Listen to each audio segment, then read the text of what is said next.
Good evening and welcome to the National Debate. I'm Madhav Das Gopalakrishnan. Viewers, India-Canada ties have hit a new low, with India launching a diplomatic counterstrike against Canada's Trudeau government over its wild and dangerous allegations.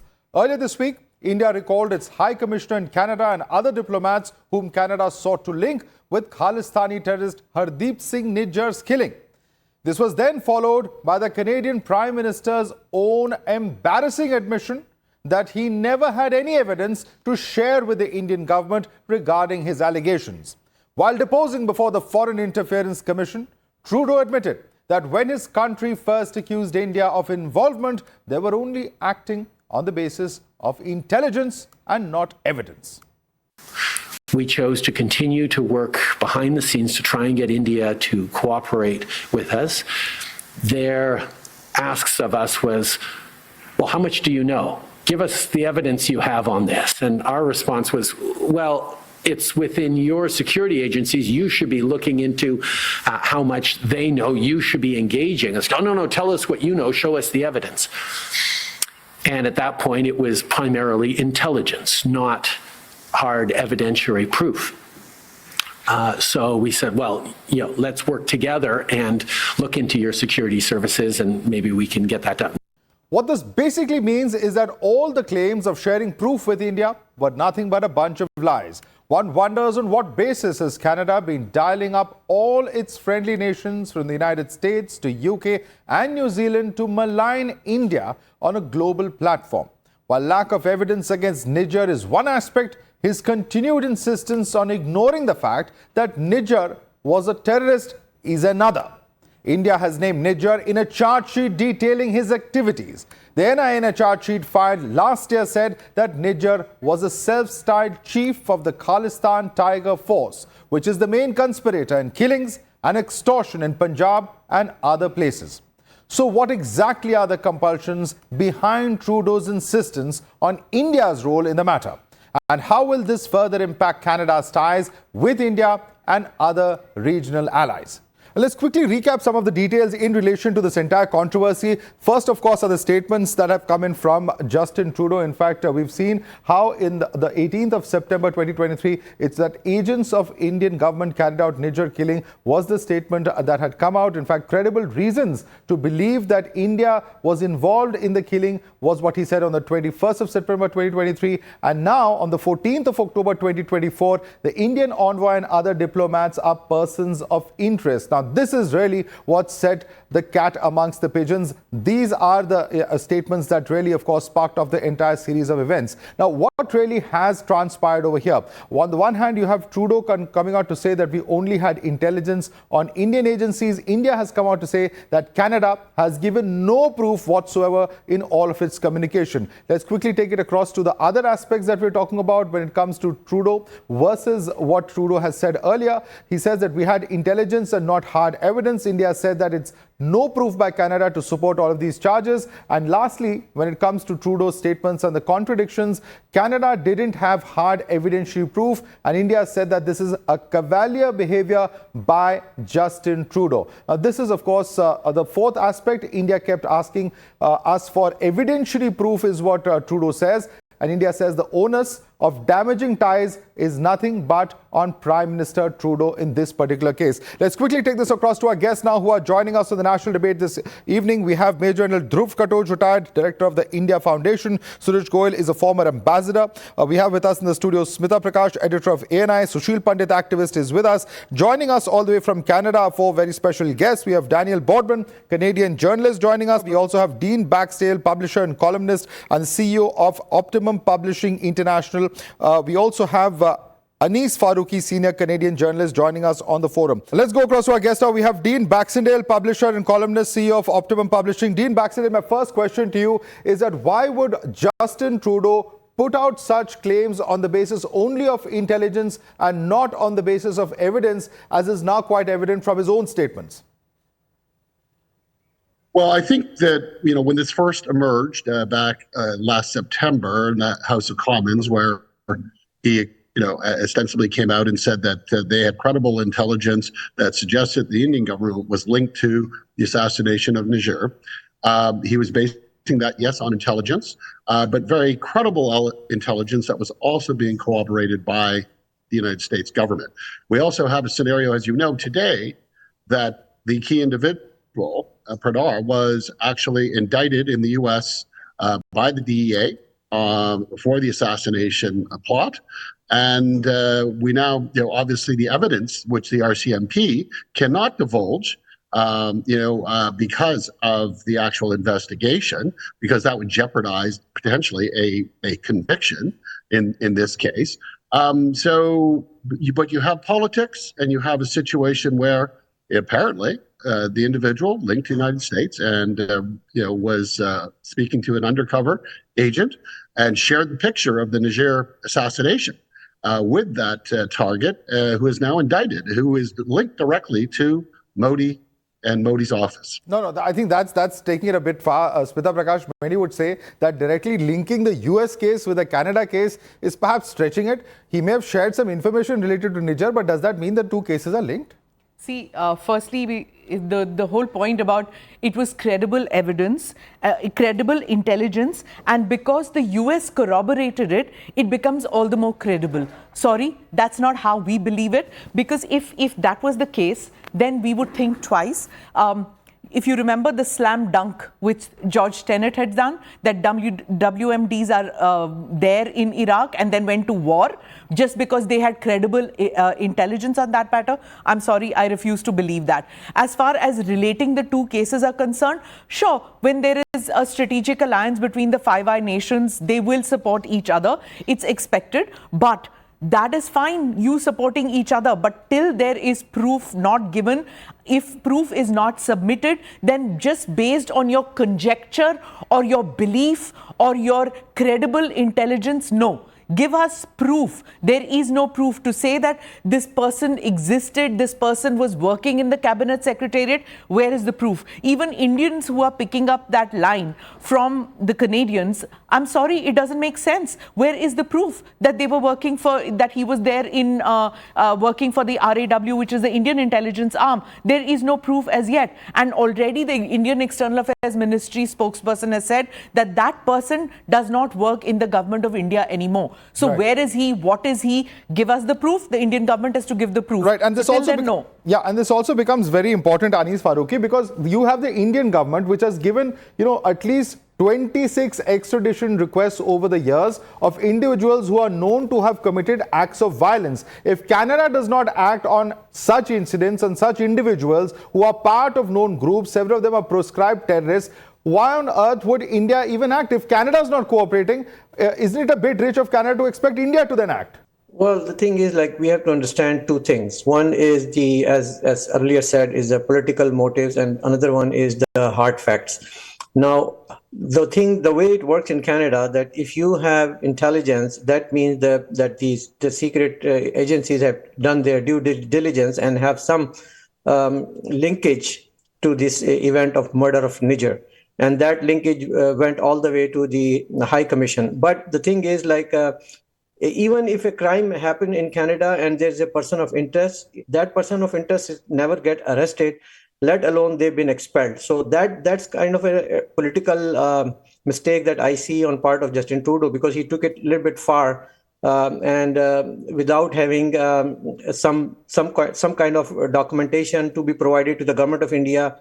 But then at the same time, Five Eyes nations is not a joke. It's not a joke. There has been a continuous investigation happening throughout within the US and Canada, and there are credible links, credible intelligence. What do you need as an evidence? Do we need to provide you a CCTV footage? Do we need to provide you some eyewitnesses killing this Nijjar? There have been investigation, there have been linkage, there have been credible intelligence, and at a level of the head of a state of Canada is saying that means it's not something that you should ignore and look into it. And I think the best thing would have been to cooperate with Canadians to look into this investigation jointly, and this would have not gone this far. Ambassador Suresh Goyal, I'd like you to comment on this, because here you're saying that on the one hand that intelligence is to be taken as something serious because agencies have done their due diligence. Does that really apply in this particular case, especially when it comes to diplomacy? And secondly, can India underplay the fact that the Five Eyes countries are standing solidly with Canada? Please respond to both those arguments. I will come to the second question in a minute, but let me come to the basic thing really. And I'm going to really come about why is what happening really now on the ground. First of all, out of all the Five Eyes, have you seen any other leader of any other country except Canada going to public with the public statements to the media in the manner that he's doing it? I have not heard Biden or even Blinken doing it. I have not heard Starmer doing it or Albanese or anybody doing it. Why is Trudeau, out of all the Five Eyes, why is he doing it? I don't think that he's foolish enough to really take a plunge into the media in this manner. After all, he's the Prime Minister, therefore he must understand the implications of making statements of this kind. Number one. Number two, you see, as a diplomat, I know that statecraft is never ever simply straight. It's a murky area. Things happen there which we don't even know about, which we sometimes don't understand, which we sometimes come to know only later. But the point really here is that depending on the nature of relations between the two countries, either we talk about those things in public or we talk about those things in quiet manner really, or try and push them under some other carpet so that it does not impact on the relationship. USA is an example.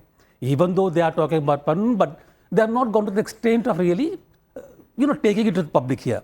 Why is Trudeau doing it? My sense is, and that is where the Five Eyes and what is happening in Canada, in my sense, come through.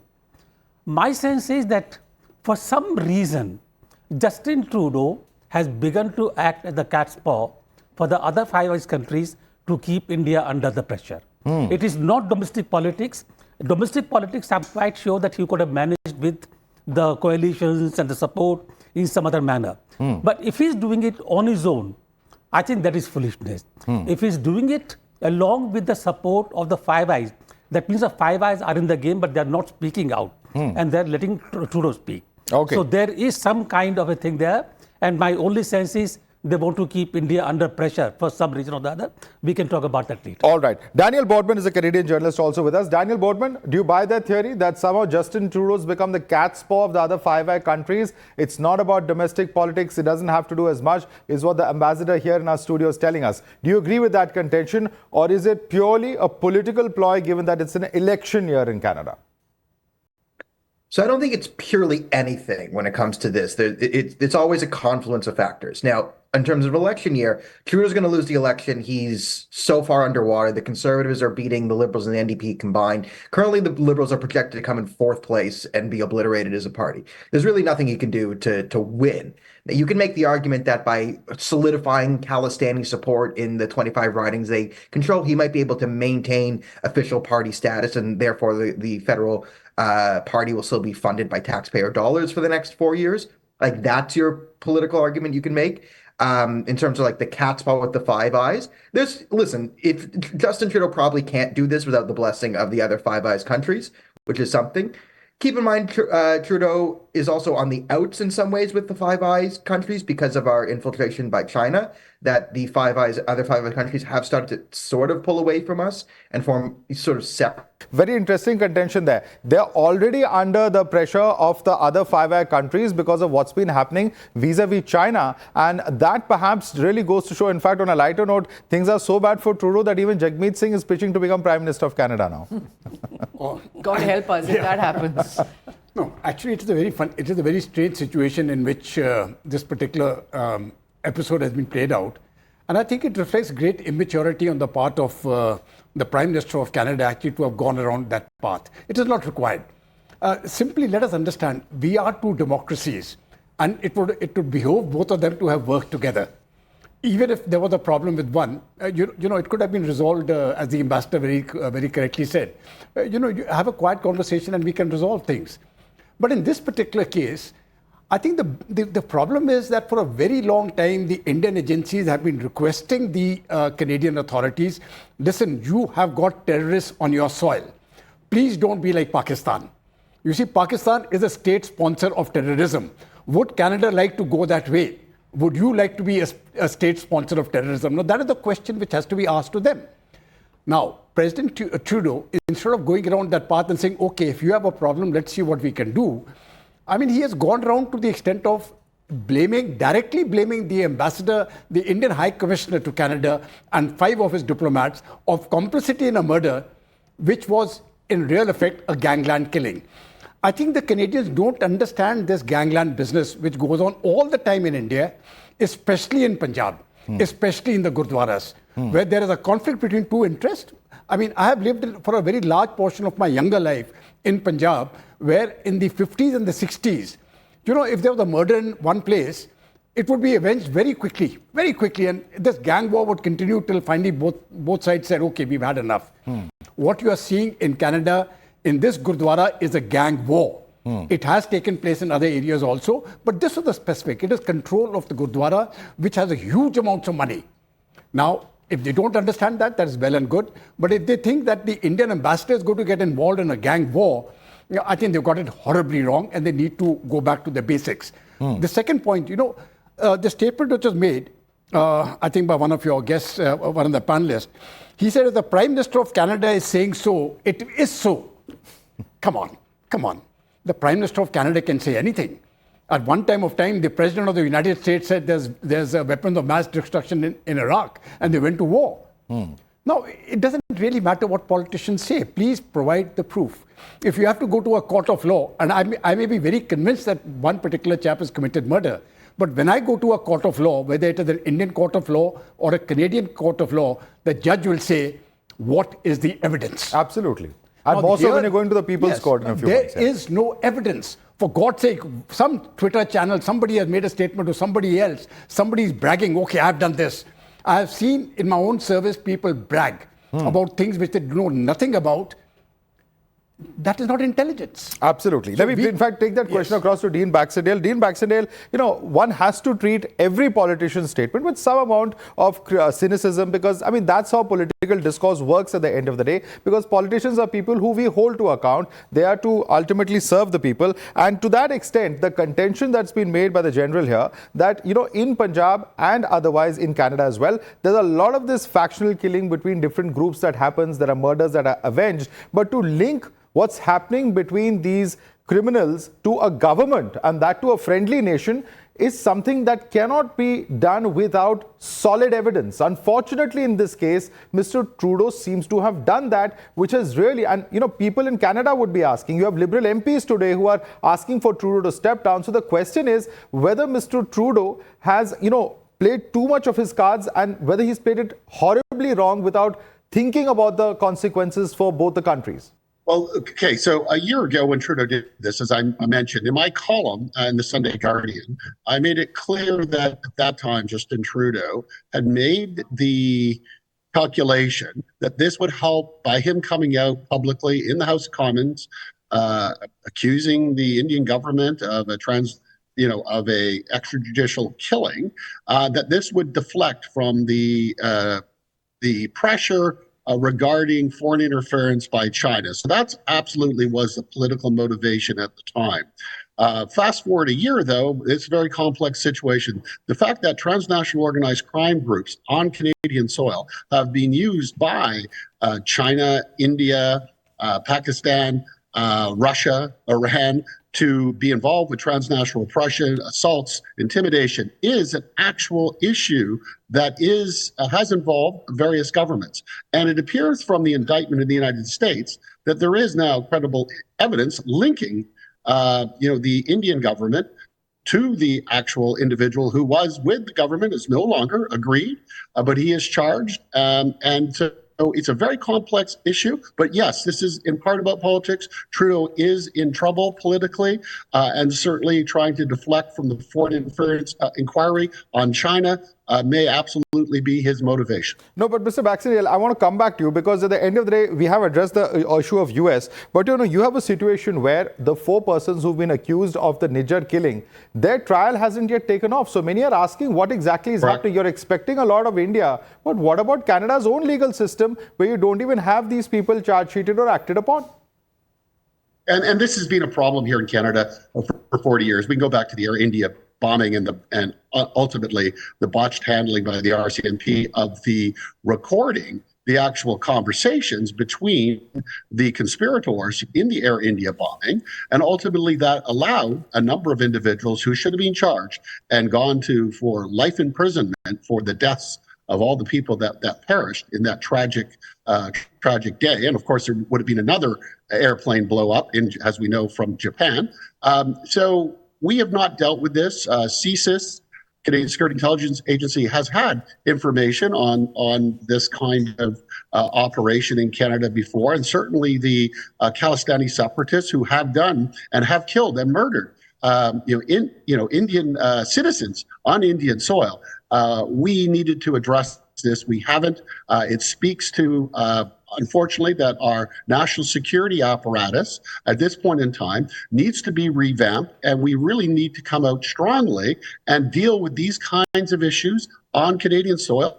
Here we have Palestinian people linked to Hamas raising funds for terrorist operations back in Gaza. So, yes, this is a significant problem. Canada needs to get on top of it. And failure to do so will put us in a serious problem. There are all sorts of problems there, Sushil Pandit. I don't know where to begin. But here's the essence of the problem. Here you have people who, extradition requests have gone forward. They're not acted upon. There are people who are accused. The legal system hasn't even started the process. It's been over a year, I think, if I'm not mistaken. And, of course, you have charges on the basis of suspicion asking a friendly nation to take action. So there's a stark contrast in the approach of India, in the approach of what India has been affected by and the action that's been taken by Canada. If you look at it vice versa, there's a very, very contrasting set of pictures that we're looking at. Absolutely, Madhav. In fact, this is common knowledge that Indo-Canadian relations have been frosty, to put it mildly, over the years. There has been a sulking Canadian Prime Minister because he wasn't probably getting what he thought was his due from Indian government. We were not kowtowing to him. We were not extending all kinds of privileges to him as he expected to be one of the, key Western powers. And chances are, this is a case of chopping your nose to spite your face. He was looking for even half an opportunity to get back with good political reasons back home, to be seen as someone closer to the Khalistani element, the anti-India element within the electoral mathematics of Canada. And getting not even evidence or not even decent intelligence latching onto it to make such huge claims publicly in order to embarrass India is something that really falls in place. It looks like he was in a hurry to settle scores and use this as a hatchet. Right. And in the process, destroy Indo-Canadian relationship in such a short while. And look at this. This is the contrast with the rest of the Five Eyes countries who have been very measured.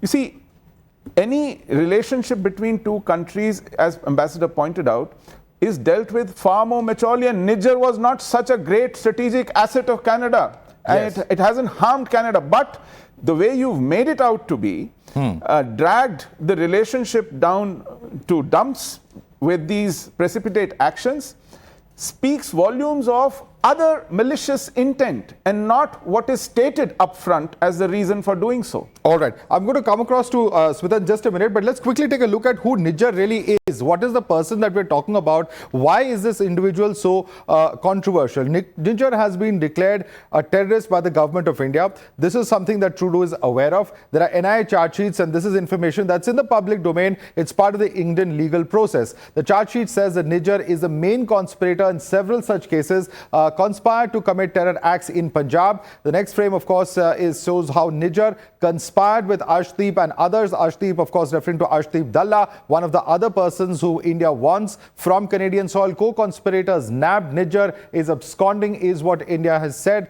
In fact, this is as far as the NIA charge sheet, as I mentioned. The KTF, or the Khalistan Terror Force, is a spin-off from the Babbar Khalsa International. The KTF aims to revive terror in Punjab. Now, this is, of course, statements that have come in as far as the NIA charge sheet is concerned. Now, given that, Smita Prakash, here is a person who, as far as the Indian legal process, and this is not any intelligence dossier, this is a charge sheet backed by evidence that is presented before a court of law. And there is therefore the certain amount of difference and certain amount of sensitivity that any country which is a democracy, which would have a legal system, should perhaps be sensitive to. And do you think that the Canadians don't know? They've known it for decades on end. Today, the situation is such that they're being ostrich-like. Whether it is the KTF, whether it is the Babbar Khalsa, who you just mentioned, do you think that they're active any longer in India? No, since the 1980s, late 1980s, they are not active out here. Where are they active? They are active in Canada, and Trudeau should know that. Today, we are calling them Khalistani separatists, Khalistani. But today, literally, the street in India is angry that our Indian diplomats and are not talking about these Khalistani separatists or these Khalistani terrorists as Khalistanis. Why should they be called Khalistanis? They should be called Canadian terrorists because they have been living there since the 1980s, 90s. The Canadians have suffered as much as we have suffered. Canadians, when I say Canadians have suffered, I mean ordinary Canadians. How many people died in that? In the aircraft, in the Kanishka bombing. Who were they? They were Canadians who died. They were children who died. And in spite of that, do you think they don't know? The general mentioned Gangland killings which happened in India, in the Gurdwara politics which happened. The Sikhs established the first Gurdwara in Canada when? In the early 1900s.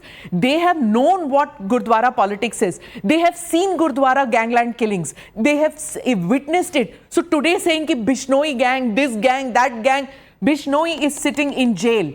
Are your terrorists sitting in jail? No, they are not. So how can they point to us? And one of the panelists says that India should not ignore the intelligence which is given.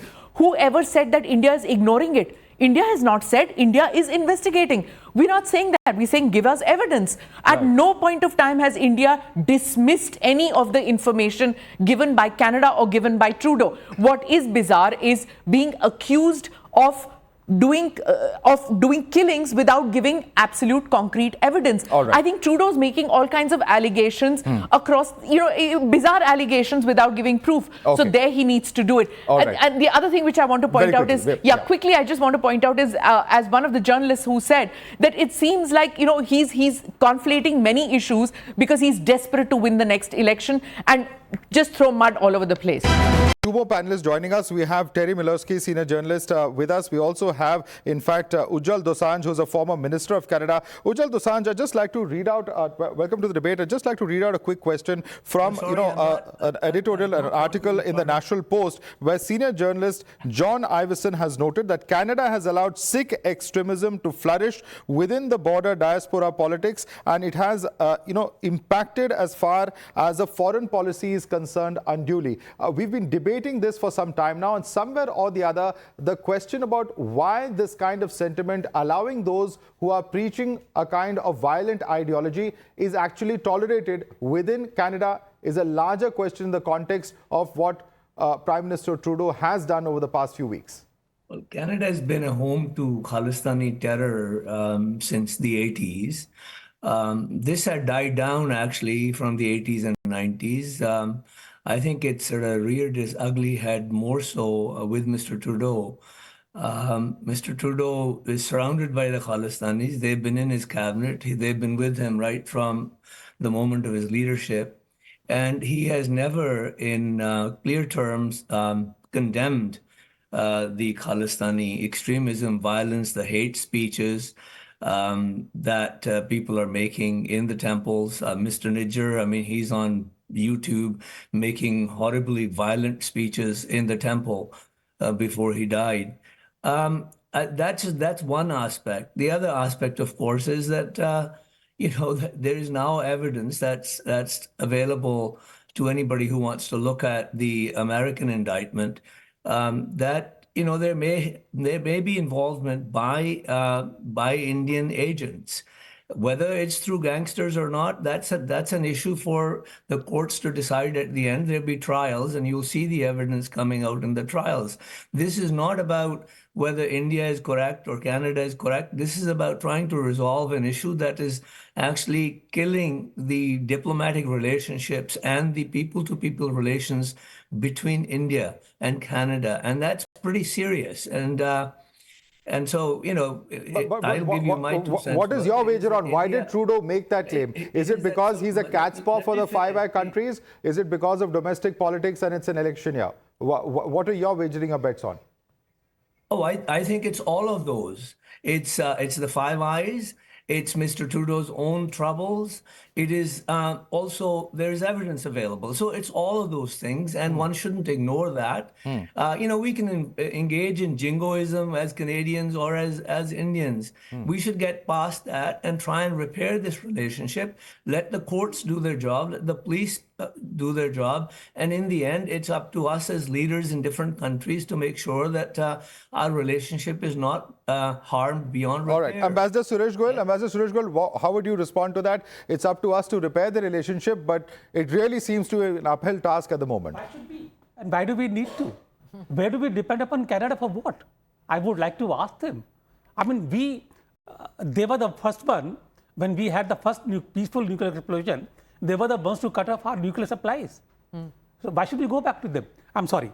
I mean, I don't think we owe anything to Canada really in any sense whatsoever. Let me come back to a few things. You talk about the court. Which court? Will it be tried in the Canadian court or the Indian court? Which laws will apply? I'm sorry. The laws are different in the two countries. Intelligence is different. Investigations are different. The two countries work on the basis of understanding, not court processes. Court processes come in the way of immigration, the laws of migration, etc., etc. The laws are not the thing here. Therefore, I don't think we will talk about court. They'll talk about the standards. I was in Security Council in 1991 or 92 when Colin Powell came and very dramatically he took out a bottle of white powder and saying, Mr. President, this is a bottle of anthrax which Iraqis are spreading all over the USA. It turned out to be simply some white chalk powder. Right. So where is the lie? Osama bin Laden, where was he when he was extracted by the US forces? Was he on the American soil? Why do they need to apply different standards to India and to Canada and to the USA? Let me make it very clear. If there is a person who is considered to be the enemy of the state by India, I think Indian government has every right to take him out wherever he is. And that is our law. All right. Terry Milewski, do you agree with that? That if there is a person who's an enemy of the state, the Indian government has a right to take him out wherever he or she is. Do you agree with that contention? Terry Milewski. In Canadian law, no, it doesn't. The problem at the moment is that the Indian side in this, with whom I greatly sympathize because of Canada's abysmal failure for more than 40 years now, deal with and address and take seriously Palestinian violence and threats.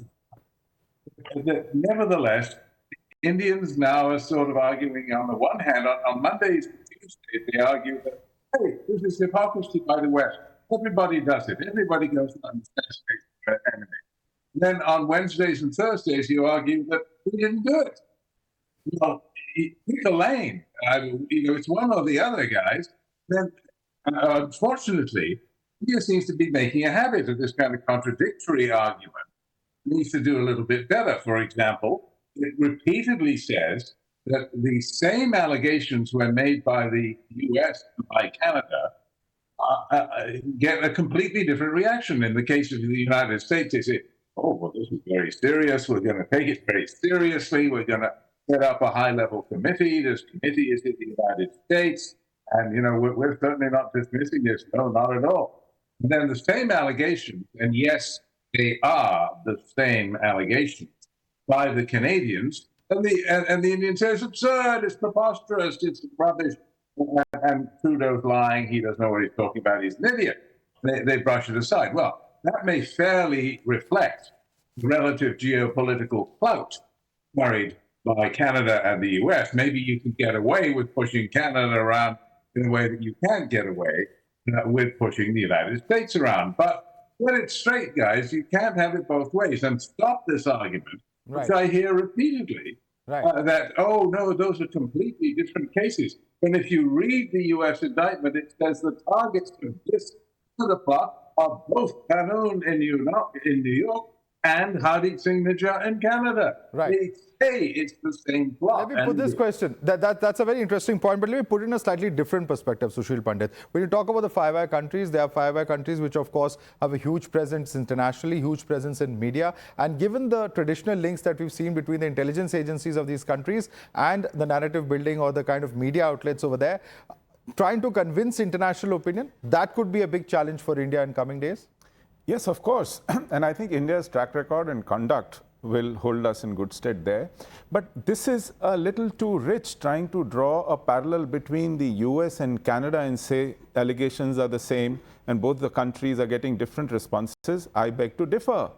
In the case of US, keeping in mind the valuability of the relationships, we've been told in the manner befitting two friends that, listen, this is what we've come across, can you please explain this? Whereas Canada is grandstanding about it, is trying to rub our nose in the mud about it, is trying to lecture us and trying to threaten action against our diplomats.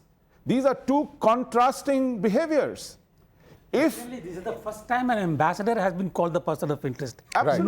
Nowhere at no time in history. Nowhere. An ambassador has been Never called. since the Vienna Convention. Is that So what you're saying? No, that's Never a different ever. thing. But ambassador never. Okay. So between two friends who are mindful of the importance of relationship, US and India interaction on this issue is a case study in itself. Whereas Canada is actually out to destroy this relationship and grandstanding on it and actually imputing motives without even evidence or credible intelligence. It's some kind of a hearsay that they're talking about. Right. In You're fact, not hearing either Biden or Kamala Harris or any of the politicians Absolutely. commenting on this issue. It's in courts, it's being handled there.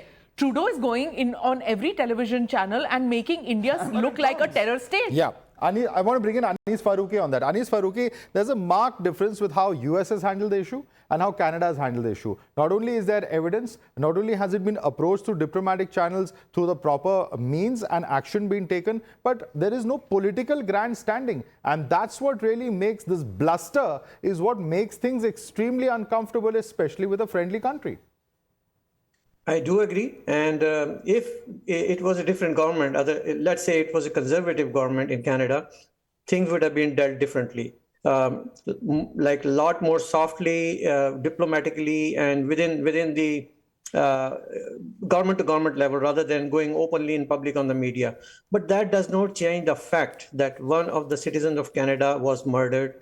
That does not change the fact that there are linkage. That does not change the fact that the Five Eyes and the US and the allies. General Katoch, What yes. he said, I like the statement of his, which Mr. Farooqi made.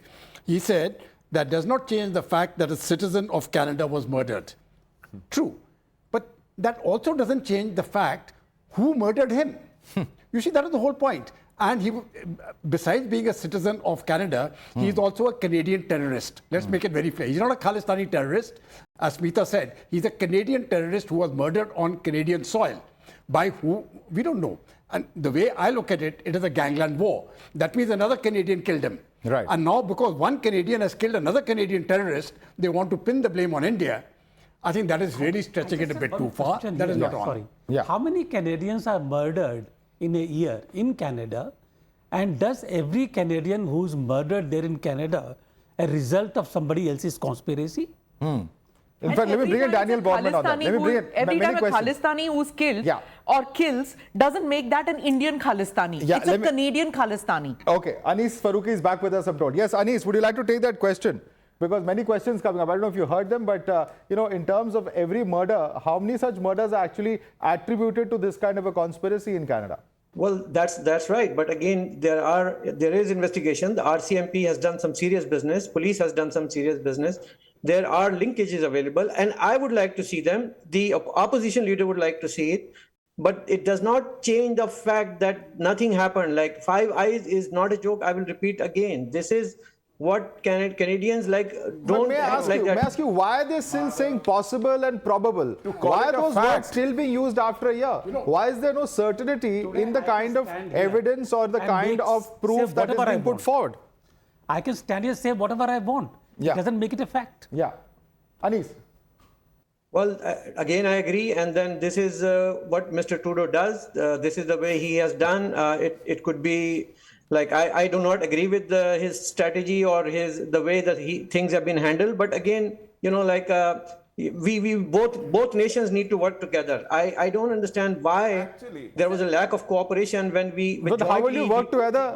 How do you work together if you don't have diplomatic ties? Yes. This thing of Five Eyes is not a joke. Nobody's saying it's a joke. But then Five Eyes doesn't have the stamp of papal authority or something like that as far as Indians are concerned. You might hold the Five Eyes in great deal of respect. We see that as another grouping. We have the SARC grouping. We have the BRICS grouping. They have intel communities of their own. So we don't consider them some halo around their heads just because they are Five Eyes. Right. Daniel Boardman, would like to respond to that, because here you have people who are saying that Five Eyes has said it, so it's the gospel truth. Is that really the case? And at the end of the day, it could have been handled far, far better than the way Trudeau has. Well, okay, I don't think anyone's debating that this could have been handled a lot better. And a big problem, both in India and in Canada, is the lack of trust in the RCMP and our institutions right now. From the Indian side, you look at the Air India bombing, that's all you've seen in the RCMP, and it's hard to have any faith in the organization and the system that handled the Air India bombing. That was a pretty big in-your-face failure. Now, from Canadians, Trudeau's political opponents over the last 10 years have also had reason to doubt the RCMP when politics is involved. The Nova Scotia shooting, where Brenda Lucki clearly interceded in a means to protect the Trudeau government's narrative. And then the Freedom Convoy, where the RCMP was laundering fake stories for the CBC to justify the Emergencies Act and all that. So when politics is involved, everyone gets a bit skeptical of our institutions. Now, the number one security agency in Canada right now is American security agencies. All major terrorist plots and whatever in Canada have been foiled by the U.S. agencies, where they then tell the Canadians and they go and arrest them. That's kind of where we're at right now. So when the Americans come in and back us up, that's sort of really all we have here. And listen, okay, there's two. Terry's very right about this. There's two different issues at play here. The first is did they or did they not? And this is the only thing being discussed in Canadian media, okay? It's only did they or did they not? Every other aspect of the story, the Khalistan stuff, Hardeep Singh Nijjar's background, his threats to kill everyone, his links, his fake passports, trying it, all of that's omitted from the Canadian media. All of it's omitted. But Daniel, don't Canadians stand to lose the most? Right? 40% of your international students come from India. A large number of your permanent residents that are given out every year to India. What will happen to Canada if this is the kind of way Indians are treated? Because it will lead to a lot of backlash probably. Well, yeah, there's immense backlash coming here, and it might be diplomatic. On the other end, like, there's a double-edged sword to this student thing. Remember, the student visas into Canada are completely broken. That's how these gangsters got in, and terrorists get in through student visas. Yeah. And it's very important for Indians to know, especially the Indian kids in Punjab. A lot of Canadian schools are fake. They're not real. You're paying $20,000-$30,000 to go to a fake school. Wow. And it's human trafficking, okay? McGill's a real school, U of T's a real school, and all this. But many Indian students are going to Northwest Polytechnic Institute. You end up in a strip mall where there's one room where you take an online class once a week, and that one room is actually 8 different schools. And it's a human trafficking scheme. So Indian students not getting in is probably good for them, right? You have to, if you're in India and you want to go to a Canadian school, make sure it's a real school. Make sure it's a real university. Well, that's or else you're getting into human trafficking. Well, that's really some learning, especially for those who are parents or students watching the show. Perhaps that's a real learning for them. But a quick look, you want to comment on that? No, please. Yeah, a quick look at the statistics related to what you just said. Let's just take a quick look in terms of why it matters to Canada and why India matters to Canada particularly. 27% of the permanent residents in Canada are Indians who have taken Canadian permanent residency. 22% of the temporary foreign workers in Canada. It's the second largest group of temporary workers in 2023. This is, of course, another important statistic for Canada. 45% of foreign students. This is what we were talking about. Indians are the largest group of foreign students in Canada. 2.8 million are the NRIs and PIOs, or non-resident Indians and persons of Indian origin. It's the 4th largest immigrant base for Indians. This is also a very important aspect. 1.8 million Indian diaspora in Canada as well. So 1 million NRIs, of course, in Canada that we were speaking about earlier. And there's 8,30,000 Hindu Canadian citizens there as well. 7,70,000 Sikh Canadians there as well. And the presence of Khalistanis, of course, impacts all of them. 50% of Indian immigrants with jobs there that require a college degree. And this is, of course, why all of this entire debate is important, not just between the two countries and the diplomatic ties, but for us here in India as well to discuss. On that note, I'd like to thank all our panelists for joining us. Major Dhruv Katur, Suresh Goyal, Smita Prakash, Sushil Pandit, Daniel Boardman, Dean Baxendale, Anis Faruqi and Terry for joining us this evening on this edition of the National Debate.